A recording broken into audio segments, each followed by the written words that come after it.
Mis hermanos, es un enorme placer estar de nuevo Por Su Causa. Y estaba pensando todo el bien que el Señor ha hecho por medio de estas conferencias desde que comenzamos allá en Sanssouci.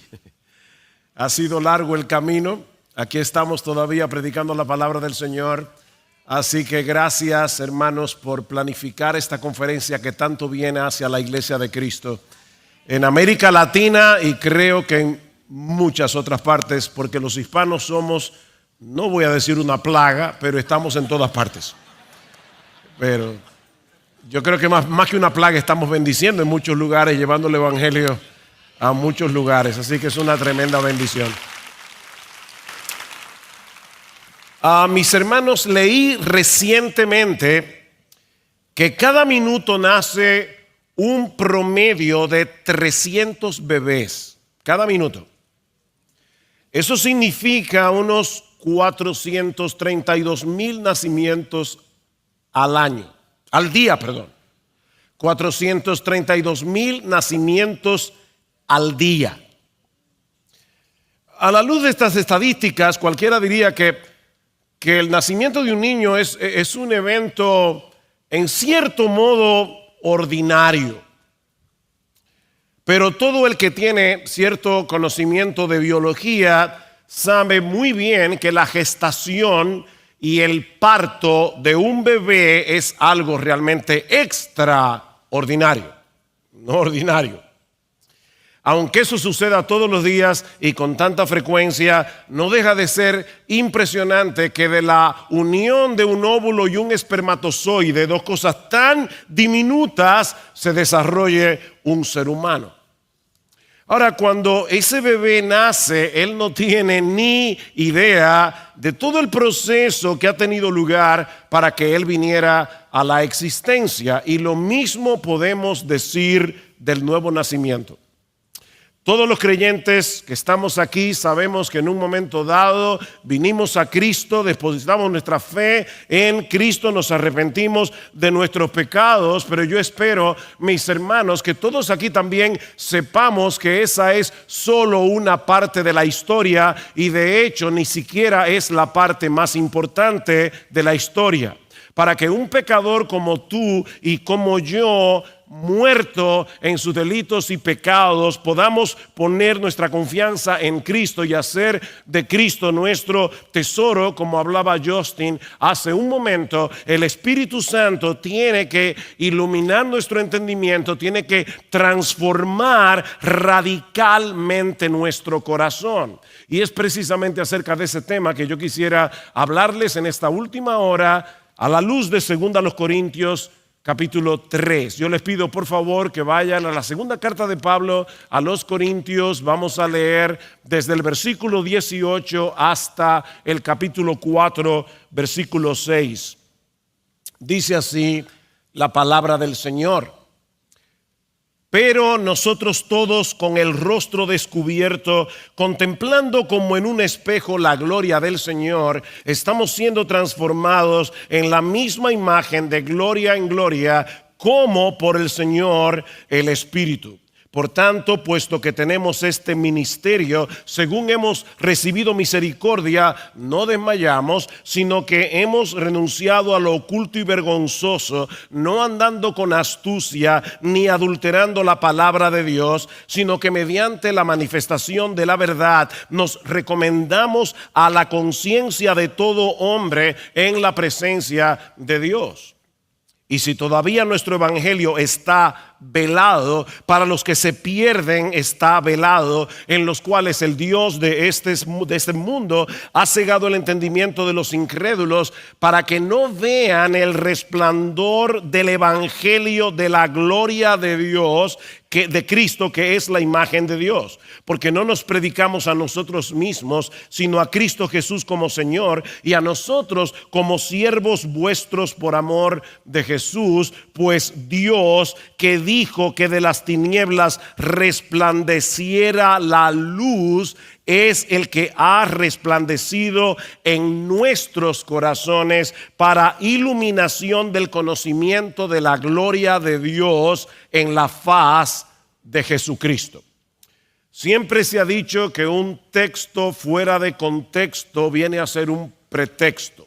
Así que, mis hermanos, antes de entrar directamente a ver lo que Pablo nos está enseñando aquí, veamos el contexto. El contexto de este pasaje es una comparación entre el antiguo y el nuevo pacto. Si leen el capítulo 3 de 2 Corintios, se van a dar cuenta que Pablo nos está hablando aquí de la gloria que tuvo el pacto antiguo, el pacto del Antiguo Testamento y el nuevo pacto. El antiguo pacto es el que Dios hizo con su pueblo, con el pueblo de Israel en el monte Sinaí, mientras que el nuevo pacto es el que fue inaugurado por Cristo por medio de su obra redentora. Los dos pactos provienen de Dios y en ambos Él ha manifestado su gloria. Pero el argumento de Pablo es que en el nuevo pacto la revelación de esa gloria y su impacto en nosotros es muchísimo mayor. Y para mostrarnos la superioridad de un pacto sobre otro, Pablo se vale de un episodio muy conocido en la historia de Israel y que yo estoy completamente seguro que muchos de ustedes han leído probablemente o han escuchado acerca de este episodio un montón de veces. Pablo se va a Éxodo capítulo 33 y específicamente el versículo 18, donde Moisés le pide a Dios que le muestre su gloria. Yo quiero ver tu gloria. Y ustedes conocen la respuesta de Dios. Dios le responde, eso no puede ser posible. Nadie puede ver mi rostro, es decir, nadie puede ver mi esencia porque nadie puede verme y vivir. Así que Dios le dice a Moisés que lo va a colocar en la hendidura de una peña. Y dice, te cubriré con mi mano hasta que yo haya pasado. Después apartaré mi mano y verás mis espaldas, pero no se verá mi rostro. Hermanos, guarden esa frase allí en su disco duro. Nadie verá mi rostro. Por supuesto, Dios no tiene espaldas, Dios no tiene manos, porque Él es espíritu, dice el mismo Jesús en Juan capítulo 4, versículo 24. Pero Él le está hablando a Moisés en términos que Él pueda entender. Esto es lo que en la Biblia se llama un lenguaje antropomórfico. Dios está hablando en un lenguaje que tú y yo podamos comprender, un lenguaje accesible a nosotros, para hacerle ver a Moisés que solo puede tener una visión parcial de su gloria. Sin embargo, dice en Éxodo 34, 29, que al exponerse de ese modo a ese vistazo parcial de la gloria de Dios, la piel del rostro de Moisés resplandecía. Tanto así que él tuvo que ponerse un velo sobre su cara porque los hijos de Israel tenían temor de acercarse a Moisés. Y ahora Pablo nos dice en 2 Corintios capítulo 3 que ese velo en el rostro de Moisés es una ilustración del velo espiritual que los incrédulos tienen en su corazón y que no les permite ver la gloria de Jesucristo tal como es revelada en las Escrituras. Noten el capítulo 3, versículo 14. Pero el entendimiento de ellos se endureció. La Biblia de la Reina Valera del 60 dice se embotó. Porque hasta el día de hoy, en la lectura del antiguo pacto, el mismo velo permanece sin alzarse. Pues solo en Cristo ese velo es quitado. Y hasta el día de hoy, cada vez que se lee a Moisés, un velo está puesto sobre sus corazones. Ese trozo de tela en la cara de Moisés vino a ser una representación de la obstinación del pueblo de Israel en particular y de todos los incrédulos de manera general. Así que mi primera enseñanza, lo primero que yo quiero ver de este pasaje que vamos a considerar en esta hora, es el obstinado corazón de los incrédulos que no les permite ver la gloria de nuestro Señor Jesucristo. No solamente el corazón del pueblo de Israel estaba embotado, es que todos nuestros corazones antes de venir a Cristo estaban en la misma condición. Vean otra vez el versículo 3 del capítulo 4. Y si todavía nuestro evangelio está velado, para los que se pierden está velado, en los cuales el Dios de este mundo ha cegado el entendimiento de los incrédulos, para que no vean el resplandor del evangelio de la gloria de Cristo, que es la imagen de Dios. El problema del hombre incrédulo, dice Pablo, es que está completamente ciego al resplandor de la luz del evangelio de la gloria de Cristo. Y el diablo, el enemigo de nuestras almas, hará todo lo que esté a su alcance para que el incrédulo permanezca en esa condición. Ahora, cuidado, ojo. No pensemos por eso, pobrecito pecador, que el diablo ha cegado para que no pueda ver la gloria del Señor y se convierta. No, mis hermanos, esta es una ceguera voluntaria y culpable. Un ciego físico es incapaz de ver la luz del sol, pero él no está pecando por eso, porque él no puede verla. Pero el incrédulo está ciego porque él no quiere ver. Él no es una pobre víctima de Satanás que le ha puesto una venda en los ojos que le impide ver a Cristo en su hermosura y ser atraído a Él. No, mis hermanos, Satanás no ha cegado el entendimiento de personas buenas e inocentes, sino de los incrédulos, dice Pablo, de los que han decidido no creer, de los que se rehúsan a humillarse delante del Señor. Es por eso que en Efesios capítulo 4, versículo 17, Pablo conecta esa ceguera con la dureza del corazón. Es la dureza del corazón humano lo que nos impide ver que Jesucristo es glorioso. Miren, si ahora mismo todos los seres humanos se quedaran ciegos, el sol seguiría siendo brillante. Si en el mundo entero no hubiera una sola persona que viera a Cristo hermoso, que viera a Cristo glorioso, que viera a Cristo maravilloso, Él seguiría siendo hermoso, glorioso y maravilloso, aunque nadie lo viera. Ese es nuestro Señor. Esta es la condenación, dice Juan capítulo 3, que la luz vino al mundo. Y ahora escuchen, los hombres amaron, es un problema del amor. Los hombres amaron más las tinieblas que la luz porque sus obras eran malas. Mis hermanos, antes de que tú y yo viniéramos a Cristo en arrepentimiento y fe por la obra poderosa del Espíritu Santo, tú y yo amábamos las tinieblas porque estábamos tan enamorados de nuestra propia gloria, estábamos tan enamorados de nuestra propia fama que no queríamos ver la de Cristo, no queríamos que Cristo nos hiciera sombra. Bajo el dominio de las tinieblas, dice Pablo en Colosenses capítulo 1, versículo 13, fuimos trasladados del reino de las tinieblas al reino de su amado Hijo. Esa era tu condición y la mía cuando no éramos creyentes. En 1 Corintios capítulo 2, versículo 14, Pablo dice que el hombre natural, es decir, tal como tú saliste del vientre de tu madre, el hombre no regenerado no percibe las cosas que son del Espíritu de Dios, porque para él son locura y no las puede entender porque se han de discernir espiritualmente. Por supuesto, hay teólogos impíos que leen la Biblia y pueden llegar a comprender intelectualmente ciertas verdades de las Escrituras. Un teólogo impío puede creer que existe una Trinidad, puede entender que la Biblia habla de Dios Padre, Dios Hijo, Dios Espíritu Santo. Un impío puede entender que Jesucristo murió en la cruz por nuestros pecados.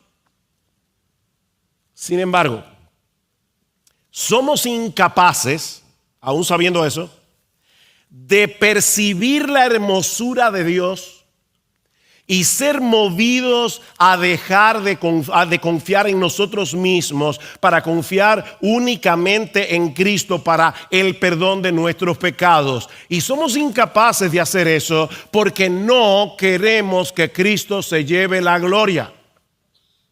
Nosotros queremos llegar al cielo. Yo no sé cómo es en otros países de América Latina, pero aquí en República Dominicana yo no sé por qué las personas le ponen letreros a los camiones. Hay algunos camiones que uno de los letreros favoritos es mi propio esfuerzo. Bueno, tú no vas a llegar al cielo manejando un camión que diga mi propio esfuerzo.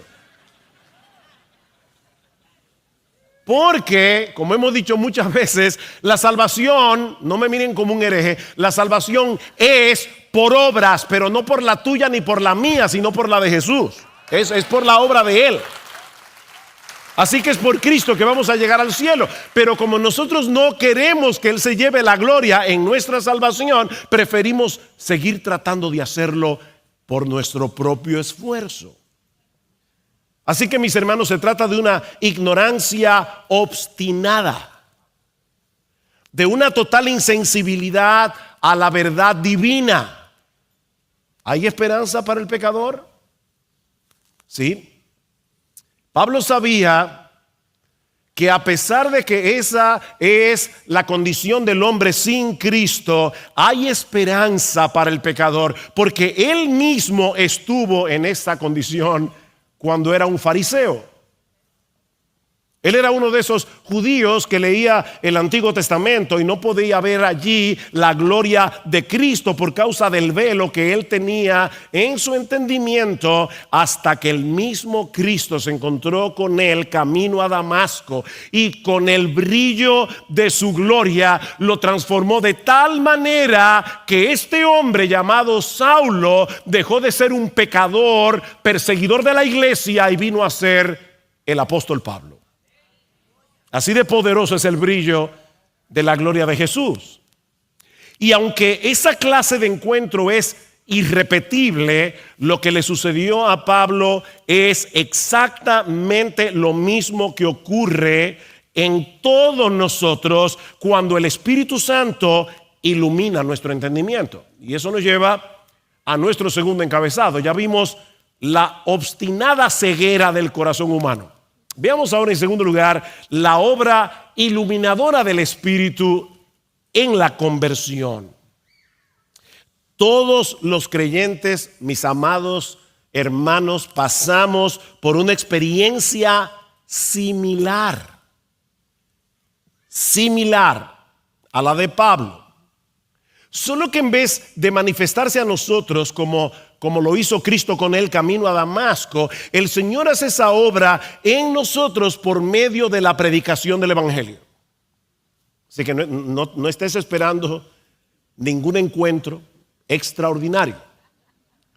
Cristo se va a encontrar contigo a través de la predicación de su palabra. Note lo que dice Pablo en los versículos 5 al 6. Pablo acaba de decir que si nuestro evangelio está encubierto, entre los que se pierden está encubierto, en los cuales el Dios de este siglo ha cegado el entendimiento de los incrédulos. Sin embargo, Pablo aún así predicaba. Y alguien podría preguntarle legítimamente: pero Pablo, yo no te entiendo. Tú estás diciendo que el pecador está ciego a la luz de la gloria de Jesucristo, y a menos que él vea esa gloria no se va a convertir. Entonces, ¿para qué tú predicas el evangelio? Versículo 5. Porque no nos predicamos a nosotros mismos, sino a Cristo Jesús como Señor, y a nosotros como vuestros siervos por amor de Jesús. ¿Saben por qué yo predico? Pues Dios, que dijo que de las tinieblas resplandeciera la luz, es el que ha resplandecido en nuestros corazones para iluminación del conocimiento de la gloria de Dios en la faz de Jesucristo. Pablo está aludiendo aquí al relato de la creación en Génesis capítulo 1 versículo 3. Y así como la primera cosa que hizo Dios por medio de su palabra fue crear ¿el qué?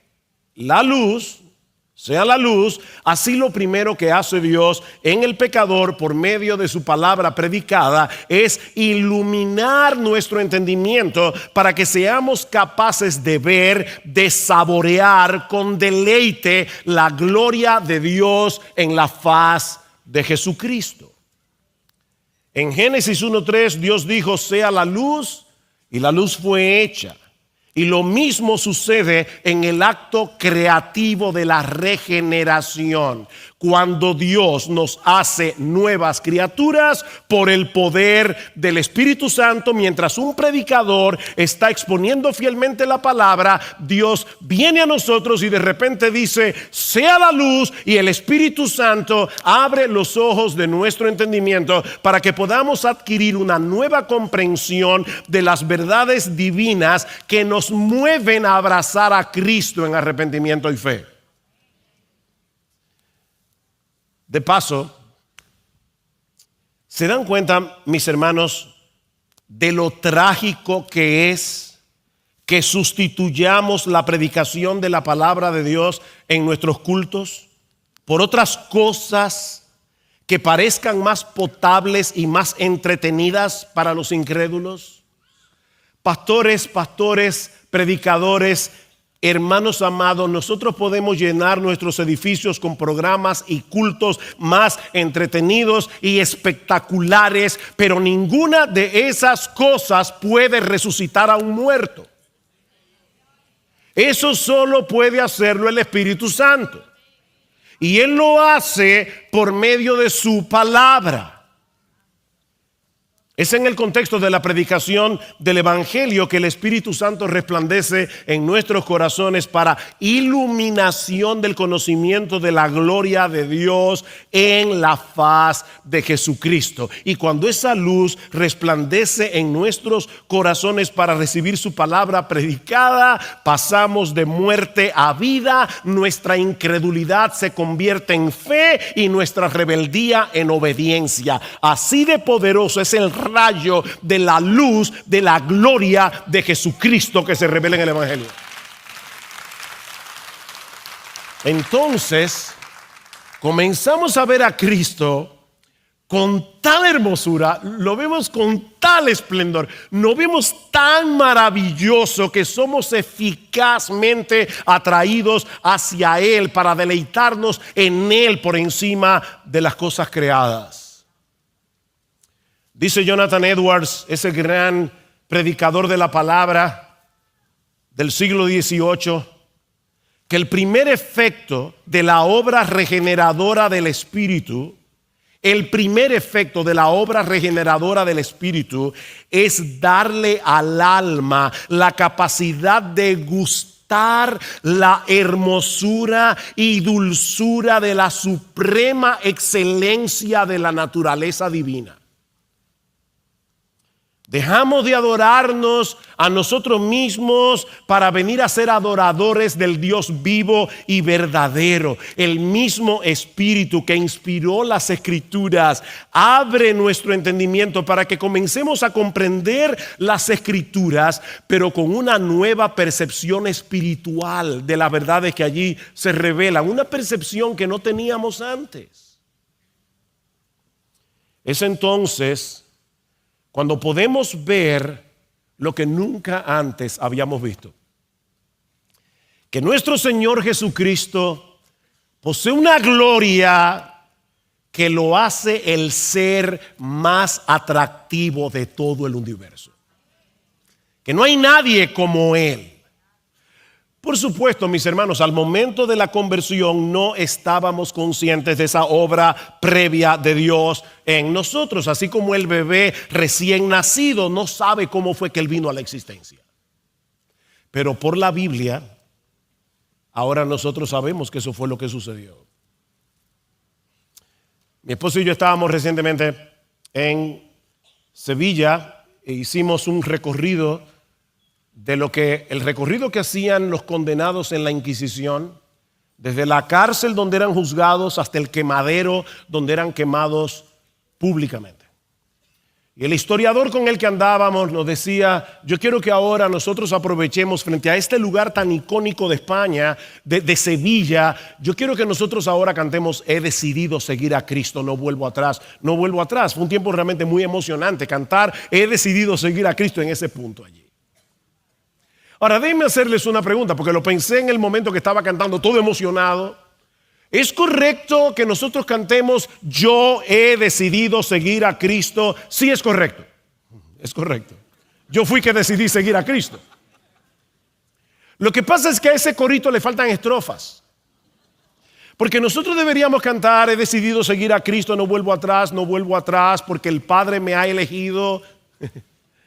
Por eso he decidido seguir a Cristo, porque el Espíritu me ha iluminado, porque el Hijo me ha dado vida. O sea que hubo una obra previa para que yo llegara a ese punto en el que yo decidí seguir a Cristo.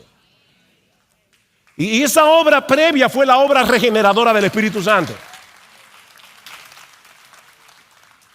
La conversión a Cristo, mis hermanos, es un milagro. Es un milagro. Eso solamente puede hacerlo Dios. Dios tiene que abrirnos el entendimiento. Dios tiene que iluminar nuestras mentes. Dios tiene que cambiar nuestros corazones de piedra en corazones de carne para que podamos verlo en su gloria superlativa con los ojos de la fe. Eso solo puede hacerlo Dios. ¿Ustedes recuerdan cuando Jesús en Mateo 16 le preguntó a sus discípulos, ¿quién dicen los hombres que soy yo? Y ellos le dijeron, bueno, algunos dicen que tú eres Juan el Bautista, otros que tú eres Elías, otros Jeremías o alguno de los profetas. Y ahí Jesús les dijo, ¿y ustedes? ¿Y ustedes? ¿Qué piensan de mí? Respondiendo Simón Pedro dijo, tú eres el Cristo, el Hijo del Dios viviente. Wow, amén. Qué inteligente eres, Simón.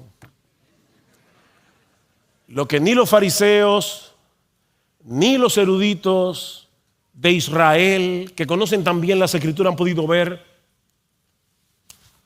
tú te la llevaste al vuelo. Qué tipo más agudo. Bienaventurado eres, Simón, hijo de Jonás, porque eso no te lo reveló carne ni sangre, sino mi Padre que está en los cielos. Porque nadie conoce al Hijo sino el Padre. Nadie conoce al Padre sino el Hijo. Y a quien el Hijo se lo quiera revelar. Dios tiene que tomar la iniciativa. Pedro, tú eres un bendito de Dios. Eres un bendito.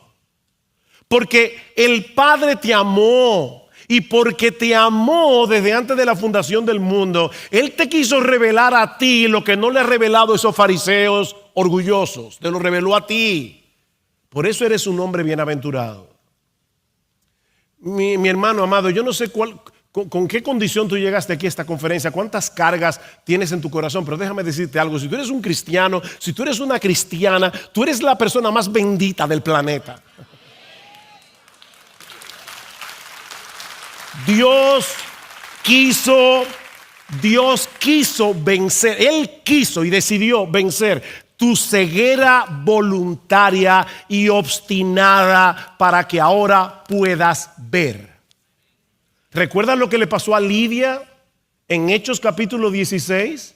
El apóstol Pablo va al río, se encuentra un grupo de mujeres orando al Señor y mientras Pablo estaba predicando, dice Lucas, el Señor abrió el corazón de Lidia para que recibiera lo que Pablo decía. Dios le hizo a Lidia una operación de corazón abierto y solo así pudo creer. Y lo hizo contigo y contigo y contigo y contigo y con todos los creyentes que están en este salón.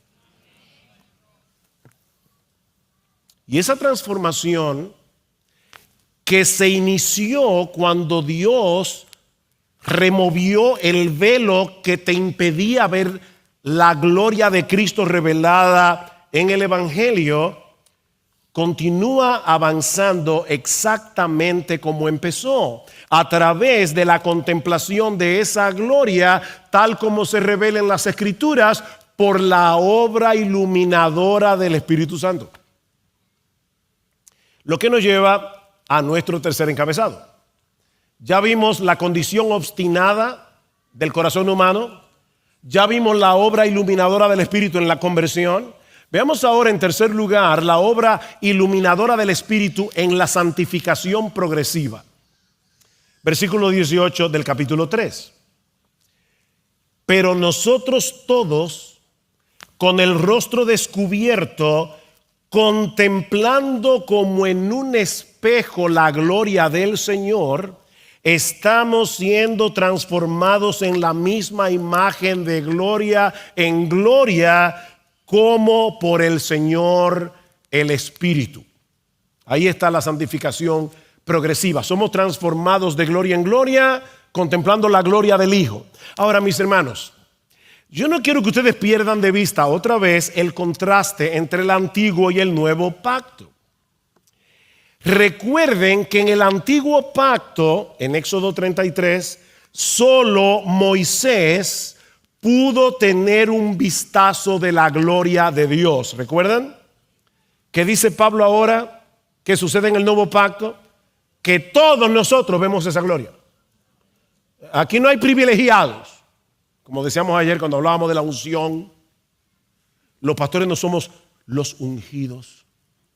Pertenecemos a una élite. No, yo tengo un oficio diferente al tuyo, pero somos cristianos los dos. Y de paso, déjame decirte que la misma responsabilidad que yo tengo de estar aquí el domingo, bueno, no aquí, en mi iglesia, pero la misma responsabilidad que tienen los pastores de estar aquí el domingo predicando la palabra, hermanos de la IBI, es la misma responsabilidad que tienes tú de venir aquí a oírla. Porque nosotros no pertenecemos a ninguna élite, somos cristianos. ¿Y qué dice Pablo aquí? Que todos los cristianos, no Miguel, ni Chacho, ni yo, ni nadie, ni Justin, ni José, no, todos los cristianos, todos nosotros vemos esa gloria. A diferencia del antiguo pacto. Pero hay otra cosa más sorprendente. ¿Qué fue lo que vio Moisés? En ese lenguaje antropomórfico, él vio las espaldas de Dios. Él tuvo un vistazo parcial. Pero ¿qué es lo que dice Pablo en 2 Corintios 4? Que ahora en el nuevo pacto tú y yo, por la obra iluminadora del Espíritu, mientras leemos la palabra, vemos la faz, vemos el rostro. No vemos la espalda, le vemos la cara. ¿Lo vieron en el texto? Todos los creyentes del nuevo pacto tenemos el privilegio de ver como en un espejo la gloria del Señor reflejada en Jesucristo. ¿Y eso qué significa? Eso como de un espejo. Bueno, en Santiago 1:23, seguramente recordarán que Santiago compara al hombre que escucha la palabra como alguien que mira su rostro en un espejo. Esos espejos, no eran de vidrio como ahora, sino de bronce pulido, de metal pulido, y por lo tanto la imagen, el reflejo no era perfecto. Y lo mismo ocurre con nosotros hoy al ver la gloria de Cristo revelada en las Escrituras. Esa visión no es tan clara como la que veremos cuando estemos en la gloria en cuerpos glorificados. Sin embargo, a pesar de eso, al contemplar esa gloria en la Escritura como en un espejo, somos transformados de gloria en gloria. ¿Saben por qué? Porque todo el mundo se convierte en lo que admira. ¿Qué fue lo que hizo el Espíritu Santo cuando abrió nuestros ojos? Que ahora nos permite ver la hermosura, la gloria de nuestro Señor Jesucristo. Y como estamos viendo su gloria a través de la palabra, al ver esa gloria revelada en el Evangelio, somos transformados de gloria en gloria, porque todo el mundo se convierte en lo que adora. Ese es el problema de la idolatría. Dicen el Salmo 115, hablando de los ídolos: se volverán como ellos los que los hacen y todos los que en ellos confían.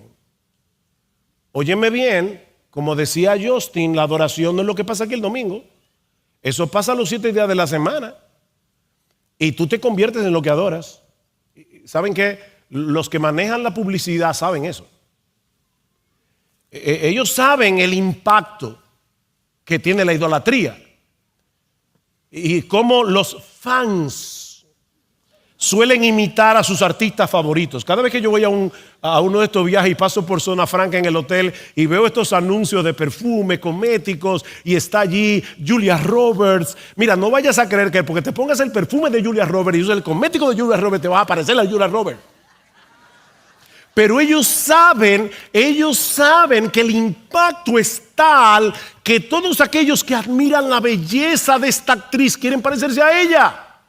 Bueno, mis hermanos, lo que estamos diciendo aquí es que nosotros admiramos a Jesús y contemplamos su gloria en su palabra. Y como admiramos a Jesús y nos deleitamos en Jesús y lo vemos a Él más hermoso que nada de lo que existe en el universo, al contemplar esa gloria somos transformados de gloria en gloria como por el Espíritu del Señor, porque nos convertimos en lo que adoramos. Ese es el proceso de santificación. De hecho, lo que va a ocurrir cuando lleguemos al cielo es que vamos a poder contemplar la gloria de Jesús como nunca antes la habíamos visto, y la clara contemplación de esa gloria nos transformará por completo a su imagen y semejanza. Eso es lo que dice Primera de Juan capítulo 3. Cuando Él se manifieste, seremos semejantes a Él. ¿Por qué? Porque le veremos tal como Él es, y todo el que tiene esa esperanza en Él se purifica a sí mismo como Él es puro. Veremos a Cristo y la contemplación de esa gloria en cuerpos glorificados nos transformará por completo. Pero ahora, eso está sucediendo gradualmente mientras contemplamos esa gloria como en un espejo a través del Evangelio. ¿Tú quieres tener victoria sobre el pecado? ¿Tú quieres seguir avanzando en tu proceso de transformación y de madurez? No hay atajos aquí. Tienes que mirar a Jesús. Tienes que mirar a Jesús. Tienes que contemplar, saborear, gustad y ved que es bueno el Señor. Atesorar su gloria hasta que el brillo pasajero de las cosas de este mundo pierda su valor. Mira a Cristo, mira a Cristo, mira a Cristo en su palabra. Admíralo tanto, tanto, tanto, que cuando el diablo te traiga sus ofertas y tú lo mires a través del brillo de la gloria de Jesús, esto parezca basura. Así es que somos transformados.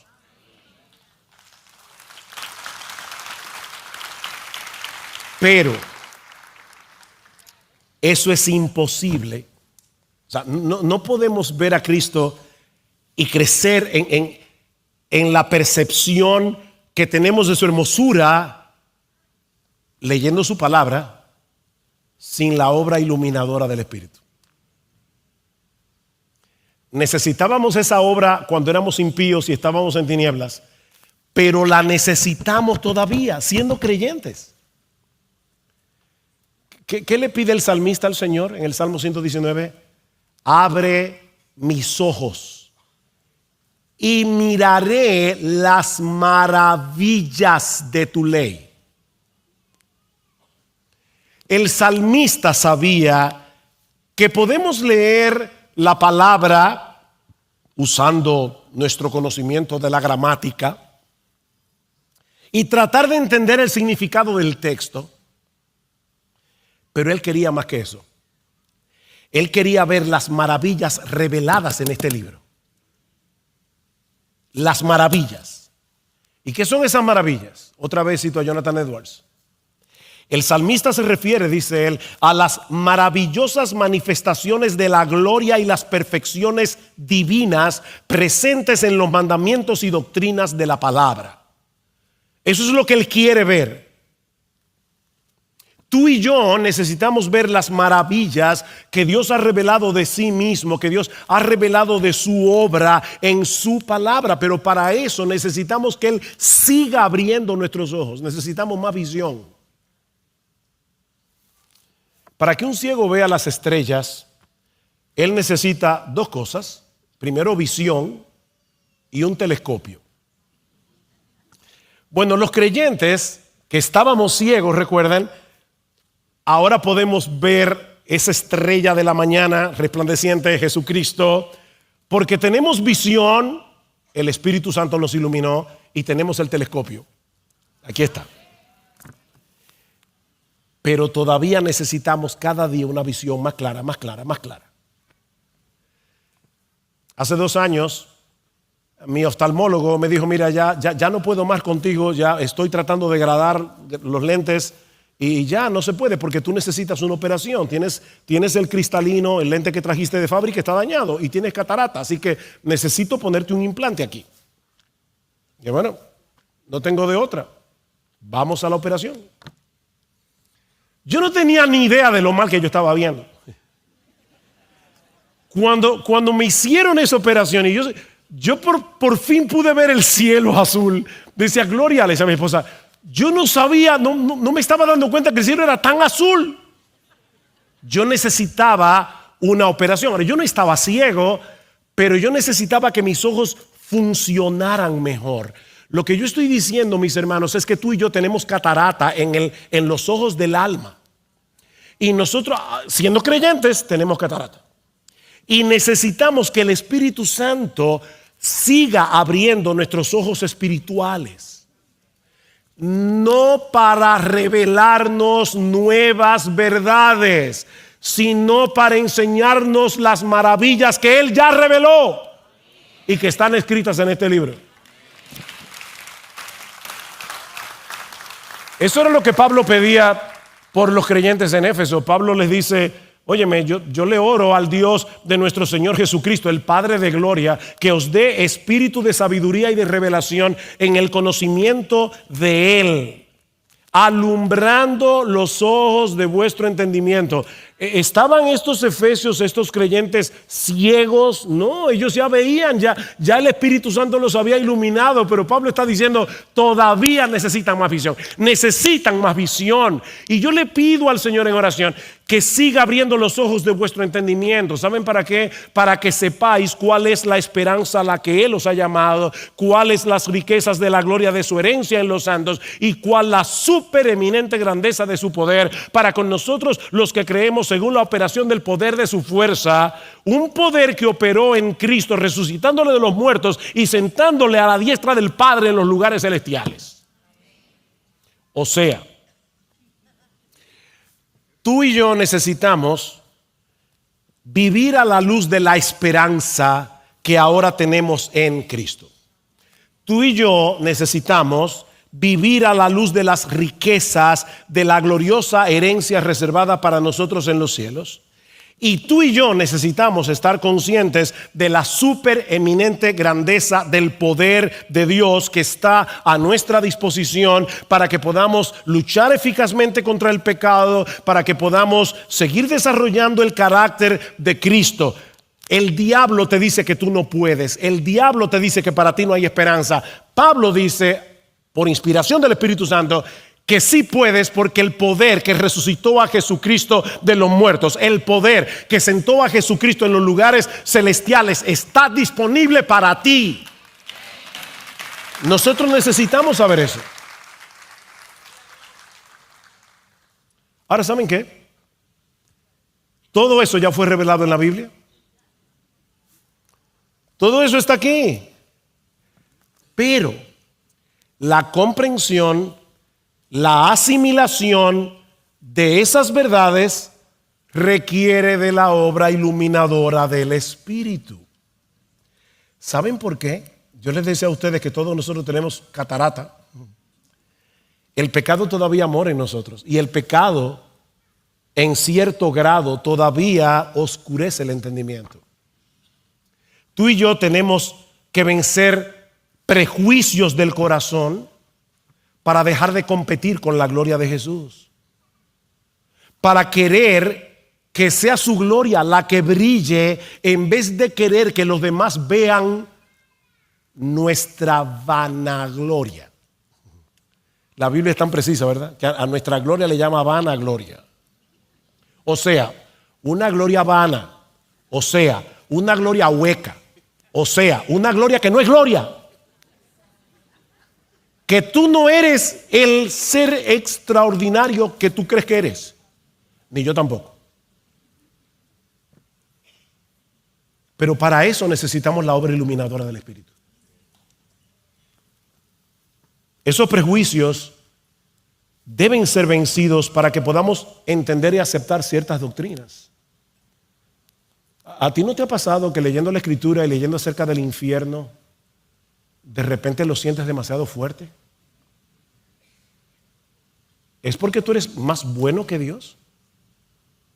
¿O es porque el pecado que mora en ti te impide ver la justicia de Dios con tal claridad que tú entiendas que todo aquel que pisotea esa gloria merece el infierno? Eso es prejuicio. Necesitamos luz para obedecer sus mandamientos, entenderlos y obedecerlos. Y eso es lo que hace el Espíritu de Dios mientras leemos la palabra que Él inspiró. Mira, mi hermano, y yo sé que es tarde, estamos cansados, pero escucha esto para que seas agradecido. Si tú estás leyendo la Biblia y eres capaz de entender lo que lees y aceptas con gozo el contenido de lo que estás leyendo y aprecias más a Cristo y su evangelio y tienes un mayor deseo de hacer la voluntad de Dios y tu esperanza y tu confianza se fortalecen leyendo la Biblia, dale gracias al Señor ahí mismo, porque eso solo fue posible por la obra iluminadora del Espíritu en ese momento. Él está obrando continuamente, diariamente, para que tú y yo podamos entender este libro. Es que tú lees de repente una promesa y dices, wow, lo vi. Ahí mismo, gracias Señor. No es porque yo soy más inteligente, es por la obra de tu Espíritu. Escribiendo a los tesalonicenses, Pablo les dice, yo doy gracias a Dios sin cesar de que cuando recibisteis la palabra de Dios que oísteis de nosotros, la recibisteis no como palabra de hombres, sino según es en verdad la palabra de Dios, la cual actúa en vosotros los que creen. ¿A quién le daba gracias Pablo? ¿A los tesalonicenses o a Dios? A Dios. ¿Y sabes por qué Pablo le daba gracias a Dios? Porque los tesalonicenses hayan recibido la palabra predicada no como palabra de hombres, sino como palabra de Dios, porque eso solo fue posible por una obra del Espíritu Santo. De lo contrario, nosotros diríamos, como dicen muchos miembros de las iglesias, eso es lo que dice Miguel, eso es lo que dice José Agüero. No, óyeme, si tus pastores te están demostrando con argumentos que eso es lo que el texto bíblico realmente dice, eso no es palabra de hombres, eso es palabra de Dios. No porque Miguel sea inspirado, ni José Agüero, ni Chacho, ni Joselo, ni ninguno de nosotros. No somos inspirados. Pero la predicación de la palabra de Dios es la palabra de Dios, dice el Catecismo de Heidelberg. La predicación fiel de la palabra de Dios es la palabra de Dios. Pablo daba gracias a Dios, no a los tesalonicenses. En conclusión, y parafraseando al autor de Eclesiastés, el fin de todo discurso oído es este: tú y yo necesitamos la obra del Espíritu para ser salvos. Tú y yo necesitamos la obra del Espíritu para ser santos. Eso es todo lo que yo he querido demostrar en esta noche. Sí, es nuestra responsabilidad leer la Biblia con atención. Es nuestra responsabilidad hacer todo el esfuerzo y aplicar las reglas de interpretación bíblica correctas para entender el texto bíblico. Tú y yo tenemos una responsabilidad. Por eso Pablo le dice a Timoteo, Timoteo, considera lo que digo. ¿Sabe lo que dice el texto? Literalmente en el griego, Timoteo, dale mente a lo que digo y el Señor te dará entendimiento en todo. ¿Ven? Yo hago mi esfuerzo de entender, dale mente Y en ese esfuerzo el Señor te dará entendimiento, porque Dios no ha prometido bendecir a vagos. Pastores, el Señor no ha prometido bendecir a vagos. Sé que ustedes han oído seguro la historia del pastor que vivía al lado de su casa, de la iglesia, y que preparaba el sermón yendo camino de su casa a la iglesia. Y los hermanos lo mudaron a 10 kilómetros de la iglesia, porque así no se puede. Dale mente, preparar un sermón toma tiempo. Estudiar la escritura para cualquier cristiano toma tiempo. Timoteo, procura con diligencia presentarte a Dios aprobado como un obrero que no tiene de qué avergonzarse, que traza bien la palabra de verdad. Así que nosotros tenemos que poner nuestra mente, nuestras capacidades intelectuales, cada cual según lo que el Señor le dio, para poder entender este libro. ¿Y sabe lo que dice la Biblia?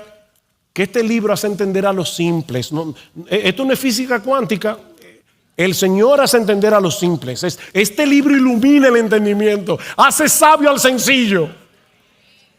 Y me llama la atención la palabra sencillo, la palabra hebrea que aparece allí significa una puerta abierta. Hay personas que tienen la puerta abierta para recibir todo lo que leen en internet. Eso es un simple, un sencillo. Por eso decía alguien, ten cuidado con tener la mente abierta. Se te puede caer el cerebro. Yo tengo la mente abierta. Yo no tengo la mente abierta. Yo quiero que mi mente esté en lo que dice aquí, porque esta es la palabra de Dios. Y cuando Dios y el mundo están en contraposición, sea Dios veraz y todo hombre mentiroso. Así que cuidado, no tenga la mente tan abierta. Pero ¿sabes qué es lo que dice el Salmo?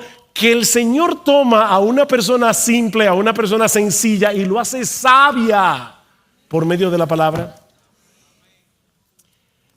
Así que sí, tú y yo necesitamos responsablemente leer la Biblia, pero el gozo, la obediencia, el deleite, el consuelo, la amonestación, la esperanza, el aliento, la fortaleza que derivamos de nuestra lectura de las Escrituras solo será posible mientras leamos, meditemos y estudiemos la Biblia en dependencia del Espíritu Santo.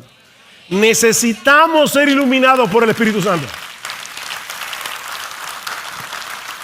Por eso es que al acercarnos a este libro debemos venir con esta actitud: oh Dios, abre mis ojos para que yo pueda contemplar las maravillas de tu ley. Oh Dios, que tu Espíritu me dé entendimiento para comprender tu palabra y para que pueda apropiarme de ella y para que pueda vivir a la luz de ella. Resplandece en mi corazón, oh Dios, para una iluminación cada vez mayor del conocimiento de tu gloria en la faz de Jesucristo. Necesito tu Espíritu, Señor, para ver esas maravillas reveladas en las páginas de tu precioso libro y seguir siendo transformado de gloria en gloria mientras contemplo en el Evangelio la gloria de tu Hijo. Señor, cuando predique el Evangelio a otros, por favor, Señor, vence la obstinación de los que me escuchen. Ábreles el entendimiento para que vean la gravedad y la fealdad de su pecado y que al mismo tiempo sean tan atrapados por la hermosura de mi Salvador que renuncien a todo y se rindan a Él en arrepentimiento y fe.